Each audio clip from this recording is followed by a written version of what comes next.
నీ భార్య ఎక్కడ లోపల ఉండదా అని నువ్వు నేను ప్రేమలో అందరు రౌడీ గారు అడుగుతా ఉన్నారు. అప్పుడు విక్కీ లేదు ఆ పిల్ల ఎప్పుడో వెళ్ళిపోయింది, నేను పంపించేసినానని చెప్పినా కూడా లేదు నువ్వు పోయి చూడరా అని ఒకరు పంపిస్తున్నారు.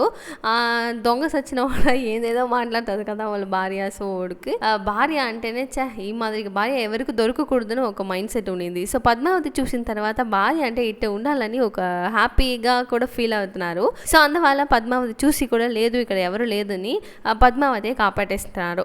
అండ్ ఈ సైడ్ ఒకటి జరుగుతూ ఉండేటప్పుడు విక్కీ ఇంకా ఒక సైడ్ పట్టుకొని రౌడీ అందరూ తోడుకొని వెళ్తూ ఉన్నారు.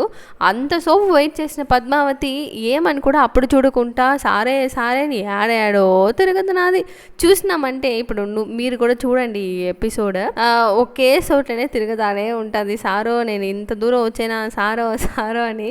సో చూసేదానికి కొంచెం పాపంగా అనిపించింది, అయినా కూడా కామెడీగాను కూడా ఉండింది. అండ్ మీరు చూసి ఎట్ట ఉండిందని చెప్పండి.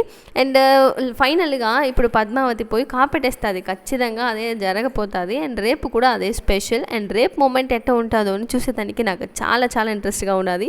సో మీకు ఎట్టని కమెంట్ బాక్స్లో చెప్పండి. And thank you so much for watching this video. Bye.